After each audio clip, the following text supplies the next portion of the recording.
My experience with ayahuasca really kind of goes back to the way I've always felt about the use of psychedelics as part of a healing journey. It's not been a thing that I've pursued for a long time in my life. In fact, I went to very traditional Western treatment when it was time for me to get help with some of my addiction related issues.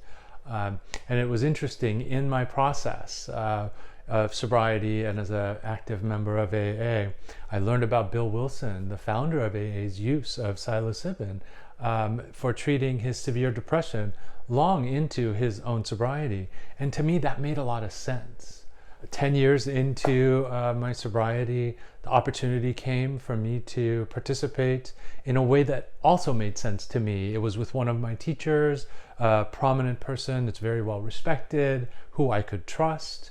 And it was in a setting that made sense and at a time in my life that I felt like it was time to go a little bit deeper.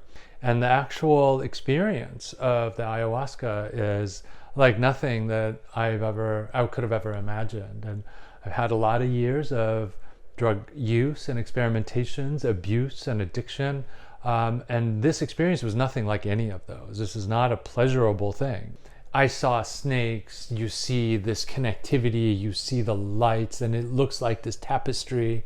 Other people see monsters or shapes of demons. Other people see really beautiful things, right? So it's that. There's purging, there's throwing up, there's diarrhea.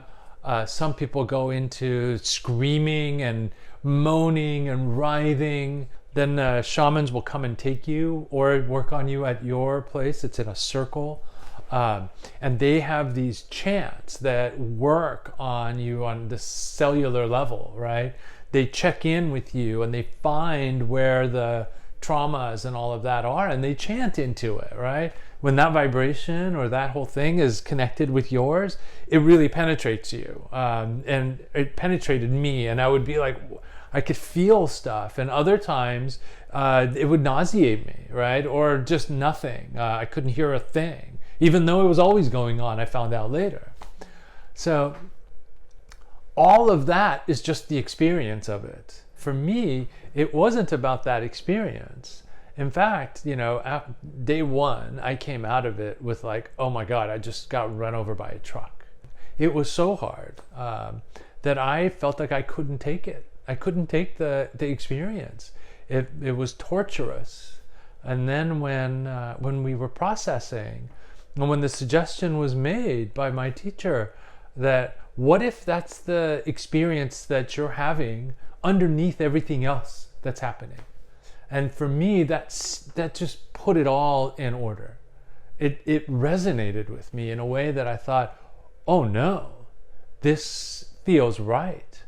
And what it did for me at the end of the day is it got me in touch with this really deep belief, this deep way of seeing the world that I realized was guiding all of my relationships and all of my hopes and the way that I would engage in the world.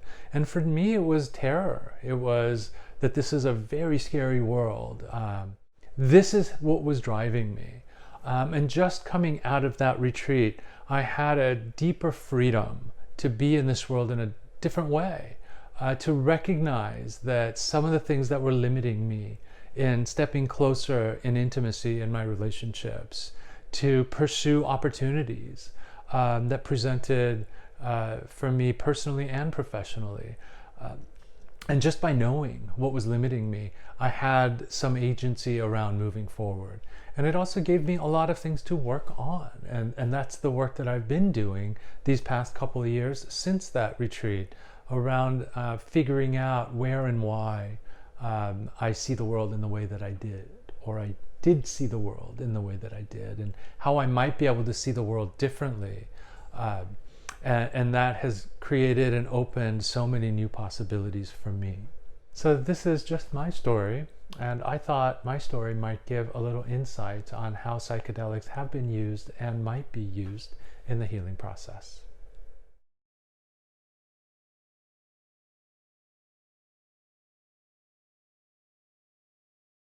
So this is my brief overview of experience with ayahuasca. What's your story, or what's your curiosity? Please tell us in the comments below. And if you enjoyed this video, please subscribe for more video content.